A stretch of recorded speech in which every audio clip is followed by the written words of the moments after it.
Eventually law کو choose کیا اور پھر لا میں بھی آپ نے آگے فردر اپنا جس طرح سے اپنا پروفائل بلڈ کیا؟ تو میں نے اپنا LLB university of London international programme سے کیا تھا. ٹھیک ہے. پھر اس کے بعد میں نے ایک بینکنگ لا فرم جوائن کی. مجھے وہاں سے احساس ہوا کہ بینکنگ لا شاید میرے لیے وہ پیشہ نہیں ہے, میرے سے نہیں ہوگا. میں پھر میڈم آسما کے پاس گئی اور میڈم آسما نے مجھے ٹوٹل 2 منٹ کے انٹرویو کے بعد کہا کہ اچھا ٹھیک ہے بس اسٹارٹ. تو اینڈ وہاں سے پھر آغاز ہوا پریکٹس کا. مجھے اپنے ہائی کورٹ کا لائسنس بھی وہیں پہ ملا. میں نے لٹیگیشن بھی وہیں سے اپنی مین جو کام تھا وہاں سے کرنا شروع کیا. پروفائل بھی پھر اسینشلی وہیں سے بلڈ کرنا شروع کی اور وہیں سے پھر میں میڈم کی وفات کے بعد اپنا ماسٹرز کرنے لندن چلی گئی اور میں نے اپنا پھر ماسٹرز کیا سویس یونیورسٹی آف لنڈن سے ہیومن رائٹس کانفلکٹ اور جسٹس میں. ٹھیک ہے ٹھیک ہے, well come to the masters degree as well بعد میں. اچھا تو نور, ہیومن رائٹس سننے کو تو ایک بڑی فینسی سی ایک ٹرم لگتی ہے کہ جی ہم ہیومن رائٹس کا کام کرتے ہیں, لیکن اٹس ویری چیلنجنگ.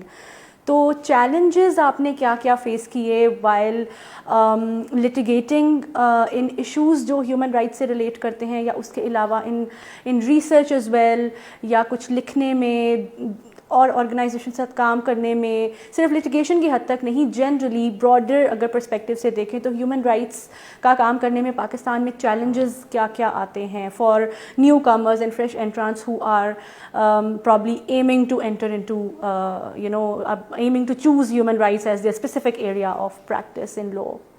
تو میں اس کو آپ کے سوال کا جواب 2 حصوں میں دینا چاہوں گی. پہلے تو میں جواب دینا چاہوں گی ان ٹرمز آف لٹیگیشن. ہوتا یہ ہے لٹیگیشن میں کہ اکثر اوقات پہلے تو ایک خاتون ہونے کے ذریعے اور پھر دوسرا ایک طرح سے کافی ینگ لگنے کے ذریعے بہت پرابلمس کا سامنا کرنا پڑتا ہے عدالت میں جاتے ہوئے, جس طرح کا آپ کام کر بھی رہے ہوتے ہیں. ہوتا یوزلی یہ ہے کہ آپ کا اپوزنگ کاؤنسل آپ کو سیریسلی لینے کی کوشش کرے گا کہ وہ آپ کو اس طرح شو کرائے کہ وہ سیریسلی نہیں لے رہا آپ کے کام کو, یا عدالت میں مرد حضرات آپ سے بات نہیں کرنا چاہیں گے, آپ کا ڈائریکٹلی جواب نہیں دیں گے, ادھر ادھر دیکھیں گے کوئی مرد ہے پاس جس سے وہ بات سلام نہیں کریں گے. 4 لوگ لائن میں کھڑے ہیں, the 4th one is a lady, تو وہ سلام نہیں کریں گے. تھانے جائیں تو ابھی ریسنٹلی بھی یہی ہوا تھا, تھانے جائیں گے تو تھانے میں مورر بیٹھا ہوگا, وہ آپ سے بات نہیں کرے گا, وہ باقی آپ کے ارد گرد ہر کسی سے کر لے گا. اور میں نے تو اس دن پوچھ بھی لیا, میں نے کہا آپ فیمیل ایڈوکیٹ سے بات نہیں کرتے. تو مطلب وہ ایک بڑا مشکل کا سامنا آئی تھنک جینڈرڈ پرسپیکٹیو سے فیس کرنا پڑتا ہے. دوسری سطح پر I think human rights litigation میں ایک کافی ڈرتھ ہے ہمارے پاس کسی بھی قسم کی جورسپروڈنس کی.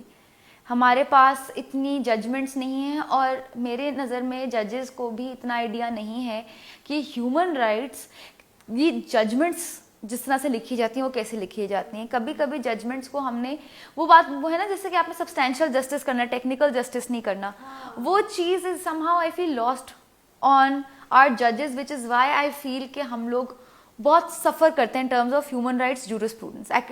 and اسی سے پھر میرا دوسرا مدعا آتا ہے کہ ہم ایکیڈیمیا میں سفر کرتے ہیں because research available نہیں ہے, کیونکہ jurisprudence develop نہیں ہوتی. and دوسرا پھر میرا جو سب سے بڑا مسئلہ ہے I think human rights practice میں وہ یہ ہے کہ ہم نے بیکاز اب NGOs بھی اتنی آرگنائزیشنز بن چکی ہیں کہ ایک آپ نے ہیجمنی بنا لی ہے, آپ نے ایک آپ نے کہہ دیا ہے کہ بھائی بس یہ میں ہمارا زمرہ ہے بس, اور NGO کے وہی 4-5 لوگ اور وہی لوگ بس ایک ہی بات کری جاتے ہیں. تو اسی لیے آئی تھنک میری نظر میں یہ ایک مسئلہ ہے, you need to open up space. یہ نہیں ہے کہ وہ 4-5 لوگ ہی سربراہ بنے ہیومن رائٹس کے اور آپ سیچوریٹ کر کے بیٹھ جائیں ساری چیز کو. اوپن اٹ اپ, جو جس بندے کا انٹرسٹ ہے اس کو کرنے دیں. آپ یہ سچویشن مت بنائیں کہ آپ چیمپئن ہو اور کوئی اور چیمپئن نہیں ہے. بالکل ٹھیک ہے. ہاں یہ بہت بڑا کنسرن ہے کہ خاص طور پہ ہیومن رائٹس کا جو ایریا ہے اس کو NGOs سے یا ایسی آرگنائزیشن سے ایفیلیٹ کر دیا جاتا ہے. And whosoever introduce himself اور herself as a human rights lawyer, تو وہ ان سے بھی سب سے پہلے جنرلی یہ پوچھتے ہیں کہ آپ کسی NGO کے ساتھ کام کرتے ہیں یا آپ کسی کے ساتھ ایفیلیٹڈ ہیں, آپ کو کوئی فنڈ کرتا ہے, کیا کرتا ہے. تو یہ اس طرح کی چیزیں ہیں. بالکل نور, اپرچونیٹیز ہیں پاکستان پاکستان میں if somebody wants to start human rights litigation, تو کیا کیا اپرچونیٹیز ہیں؟ ہیومن رائٹس میں بھی بہت سے طریقے ہیں ہیومن رائٹس کو پریکٹس کرنے کے، it's not just litigation, right? تو کیا کیا چیزیں ہیں جو ینگسٹرز کر سکتے ہیں، یا جو for example if somebody is not comfortable with litigation perhaps، تو اس کے لیے کیا ایسی چیزیں ہیں جو وہ ہیومن رائٹس میں کریں؟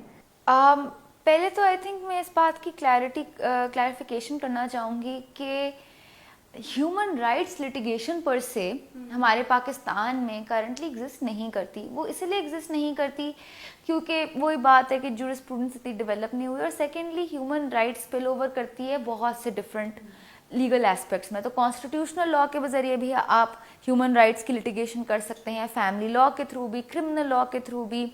تو مطلب دیر از ناٹ امپلائمنٹ لا کے تھرو بھی، so there is not one particular field جس کو آپ کہو کہ ایکسکلوسیولی ہیومن رائٹس ہے. So there are many things that can be human rights work.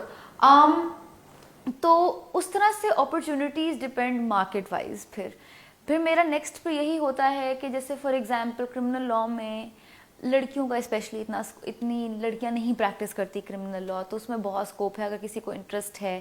Employment and labour لا بہت اپ اینڈ کمنگ ایک آپ کی فیلڈ ہے، اس میں آپ اپنا کریں، انٹرسٹ ڈیولپ کریں. اور دوسری بات، جب لڑکیاں بھی لڑکے بھی جو بھی ہیومن رائٹس کا کام کرنا چاہتے ہیں، لٹیگیشن کرتے ہوئے کمفرٹیبل نہیں ہوتے، تو میری یوزلی ایڈوائس یہی ہوتی ہے کہ پھر آپ ریسرچ ورک اور کنسلٹنسیز کی طرف دیکھیں.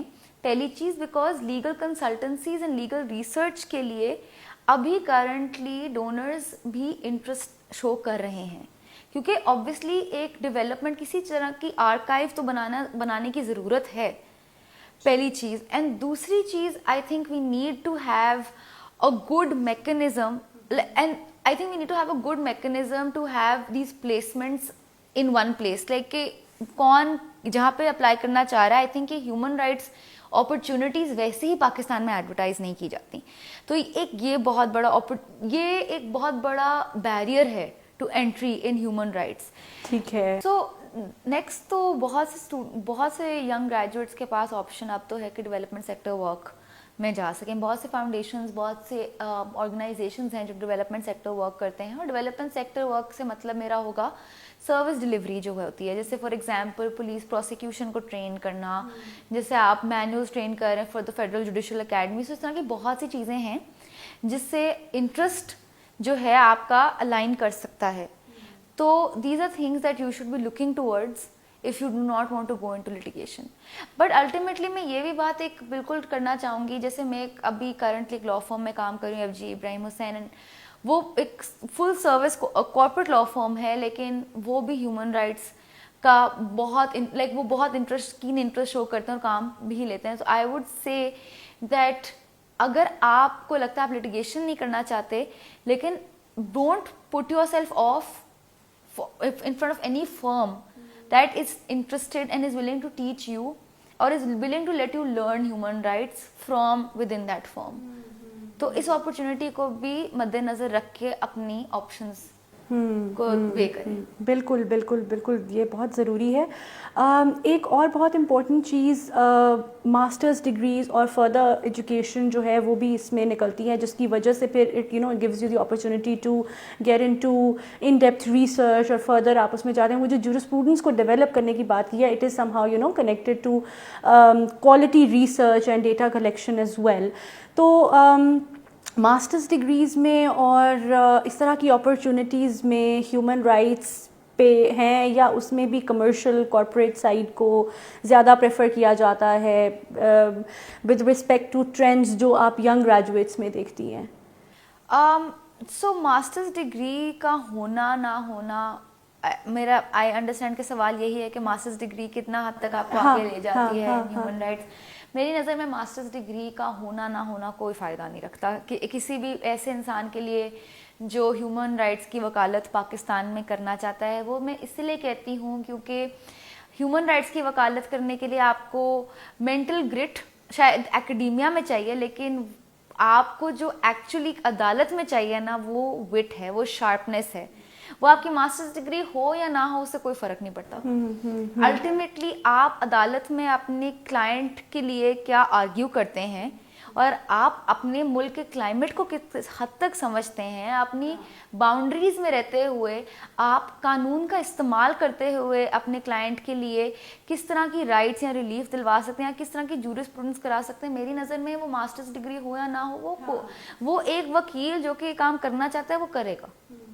تو میری نظر میں آپ اگر پریکٹس کر رہے ہیں تو ایک ماسٹرز ڈگری آپ کی نالج میں وہ اضافہ شاید نہیں کرے گا جو آپ ایکسپیکٹ کر رہے ہیں کہ وہ پریکٹیکلی کرے گا. میرے ماسٹرز میں نے ماسٹرز کر کے میں آئی ہیومن رائٹس میں, لیکن میری نظر میں آج بھی بہت ایک اچھا experience in terms of studying تھا, جو چیزیں میں پاکستان میں نہ پڑھ پاتی, لیکن عدالت میں یہ چیزیں نہیں مدد. And that's not only perhaps for human rights, یہ لا کی اور بھی جتنی فیلڈز ہیں اس میں بھی مجھے لگتا ہے کہ شاید کوالیفیکیشن جو ڈگری والی کوالیفیکیشن ہے, ناٹ دا نالج, کوالیفیکیشن جو ہے وہ ایک سرٹن لیول تک تو ٹھیک ہے, لیکن اس کے بعد پھر what matters is practice, especially جب آپ نے لٹیگیشن کرنی ہو, تو یہ تو چیز ہے. So that's very well said. Let's talk about your masters degree. How was your evening experience? No, so my evening experience was excellent. It was perhaps I think one of the most eye-opening experiences I had. میرے لیے زندگی مطلب مجھے سمجھ آئی کہ میں نے بہت سی چیزیں سیکھیں. پہلے تو اپنے سے بہت مختلف لوگوں سے ملی, ان سے بہت کچھ سیکھا, واپس آ کے وہ سب امپلیمنٹ کرنے کی بھی کوشش کی. جس طرح سے ہیومن رائٹس ورک, جس طرح سے لوگ میرے ایج کے میرے ساتھ کے لوگ جس طرح سے کر رہے تھے, ان سے بہت کچھ سیکھا, واپس آ کے اس کو امپلیمنٹ بھی کیا, سمجھا, اور اس بات کا بالکل احساس ہوا کہ آپ کتابی چیزیں نہیں سیکھتے, آپ بہت سی اور چیزیں ایسی سیکھتے ہو جو کہ پاکستان میں رہتے ہوئے شاید آپ نہیں سیکھ پاتے. اور دوسری بات, ایک آئی تھنک ایک لڑکی ہونے کی حیثیت سے ملک سے اس طرح ایک ایسی سچویشن میں باہر جاتے ہوئے بالکل میری پرسپیکٹیو ہی بدل گیا نا دنیا کا. مجھے تھا کہ میں جس طرح سے پاکستان میں ہم ایک ڈفرینٹ طرح کی انوائرمنٹ میں رہتے ہیں, ایک فار مور کنزرویٹیو انوائرمنٹ میں رہتے ہیں. اس کنزرویٹیو انوائرمنٹ میں آپ شاید اس طرح سے گرو نہیں کر پاتے جس طرح سے ایک انسان کو گرو کرنے کی جس طرح سے ایک انسان کی گرو کرنے کی کیفیت ہوتی ہے. تو وہ بہت اچھا ہے کہ اس طرح سے میرا بہت اچھا ایکسپیرینس رہا. مجھے لگا کہ کافی حد تک شیوننگ نے مجھے وہ موقع دیا کہ میں واپس آئی تو مجھے فیل ہوا کہ میں کافی حد تک بدل گئی, اسی کلائمیٹ میں میں ایک ڈفرینٹ انسان واپس آئی ہوں. بالکل. And that's I think perhaps the best thing that they offer. اچھا, کچھ اپلیکیشن پروسیس کے بارے میں generally, because for the people who are watching, اگر وہ اپلیکیشن پروسیس کے بارے میں آپ کچھ تھوڑا سا بتائیں, and about the scholarship it self, کہ ہے کیا, اپلائی کیسے کیا, ہوا کس طرح سے, because a lot of people in Pakistan want to pursue their master's degree in law, لیکن they don't know about chevening and others, similar scholarships. So since I have the opportunity کہ آپ ہیں یہاں پہ, تو میں ضرور آپ سے یہ پوچھنا چاہوں گی. سو شیوننگ کے لیے آپ کا اپلیکیشن پروسیس بہت سمپل ہوتا ہے. اگست میں اپلیکیشن شروع ہوتی ہے, مطلب ابھی کے ٹائم میں, اینڈ آپ اپلیکیشنس فل آؤٹ کریں تو 500 لفظ ایچ کے 4 ایسے لکھنے ہوتے ہیں جس میں آپ نے بتانا ہے کہ آپ کی لیڈرشپ اسکلز کیا ہیں, آپ کی نیٹ ورکنگ اسکلز کیا ہیں, آپ باہر کیوں جانا چاہتے ہیں, اور کس طرح سے آپ کام, مطلب آپ نے آگے جا کے اپنی ڈگری سے کیا کرنا ہے اس کام کے ساتھ. اور وہ آپ اپلائی کرتے ہیں, نومبر تک ڈیڈ لائن ہوتی ہے. اگر آپ شارٹ لسٹ ہو جائیں تو آپ کی انٹرویو کال آتی ہے, اور انٹرویو کال کے بعد آپ کو پتہ چلتا ہے اگر آپ سکسیزفل ہیں. بالکل ٹھیک ہے. تو یہ تو بہت ہی زبردست اور میرا خیال ہے ریگرس پروسیس بھی ہے کافی. It takes a lot of time and energy as well. Any final advice that you would want to give to fresh law graduates and law students, particularly to those جو human rights میں آنا چاہتے ہیں, وہ کیسے اپنے آپ کو prepare کریں اس particular field کے لیے, because space create کرنا بھی یہاں پہ بہت ضروری ہے, لوگوں کو encourage کرنا کہ وہ آئیں human rights میں, یہ بھی بہت ضروری ہے. تو those who are thinking کہ ہم اس کو کرنا چاہتے ہیں, ان کے لیے کیا bits of advices ہیں؟ میرے لیے سب سے پہلی advice I think for any young graduate جو ہیومن رائٹس میں آنا چاہتا ہے, وہ یہی ہوگی کہ پہلی چیز اپنے آپ کو لمٹ کرنا ٹو ہیومن رائٹس. یہ سمجھ کے مت آئیے گا ہیومن رائٹس میں کہ آپ کو بڑے کوئی دھماکے دار کیسز ملیں گے, کوئی بڑے آپ کو ایسے کیسز ملیں گے جس سے آپ نے ملک کا نظام بدل دینا ہے, آپ اسے ایکسپیکٹیشن سے آئیں گے تو شاید ہیومن رائٹس میں آپ ایک ٹاکسسٹی محسوس کریں گے اور زیادہ جلدی برن آؤٹ ہوں گے. اس بات کا ضرور احساس کریں کہ آپ ہیومن رائٹس کام کس لیے کرنا چاہتے ہیں, کس طبقے کو سرو کرنا چاہتے ہیں اور اس طبقے کے لیے آپ کس حد تک کام کرنا چاہتے ہیں. اگر آپ مجھے میری نظر میں اور میرا یہ ابھی فرم ماننا ہے کہ ینگ گریجویٹس آتے اس لیے کیونکہ ان کو لگتا ہے کہ ہیومن رائٹس سے شہرت ملتی ہے. تو اس بات سے اگر آپ آئیں گے, اس نظریے سے آئیں گے کہ ہیومن رائٹس میں شہرت ملتی ہے, تو آپ یہ بھی بالکل یاد رکھیے کہ آپ ہیومن رائٹس میں آتے ہوئے آپ ایک ایسی فیلڈ میں آ رہے ہیں جہاں پہ یہ شہرت مل تو بڑی آسانی سے جاتی ہے, لیکن عزت وقار یہ سب کچھ آپ کمپرومائز کرنے کی بھی سچویشن میں ہوتے ہیں. اس بات کو پلیز اپنے آپ کو ریمائنڈ کرائیں بار بار کہ آپ نے ایک مقصد کے لیے, آپ ایک کاز کے لیے آ رہے ہیں. شہرت تو آپ کسی بھی قسم کے پیشے میں چلے جائیں گے مل جائے گی, لیکن ہیومن رائٹس کو اپنا وہ ذریعہ مت بنائیں, بیکاز اس سے آپ عدلیہ ہمارا جو عدالتی نظام ہے اس کا مس یوز کرتے ہوئے اپنا مفاد حاصل کر رہے ہیں. اس میں آپ کا نقصان تو نہیں ہو رہا, لیکن باقی ان لوگوں کا نقصان ہو رہا ہے جن سے آپ کے ایکشنز جن سے وہ افیکٹ ہوتے ہیں. تو میری آئی تھنک یہ زیادہ ایڈوائس ہوگی کہ شہرت کے پیچھے مت بھاگیں اینڈ کوشش یہی کریں کہ آپ کمیونٹی کو سرو کریں, کیونکہ ہیومن رائٹس کا وکیل ہی وہ میری نظر میں اچھا ہے جو اپنی کاز کو بالکل ایک ٹنل ویژن سے دیکھے. بالکل, دیٹس ویری ویل سیڈ. شہرت کے پیچھے مت بھاگیں اور جو جینون کازز ہیں ان کے ساتھ اسٹک کریں. Thank you very much Noor for your time. It was such a pleasure to have you. Thank you for coming. ناظرین, اسی کے ساتھ ہمارا آج کا ایپیسوڈ اختتام کو پہنچا. ایک نئے ایپیسوڈ کے ساتھ, ایک نئے مہمان کے ساتھ ایک دفعہ پھر آپ کے سامنے حاضر ہوں گے. تب تک کے لیے مجھے دیجیے اجازت. خدا حافظ.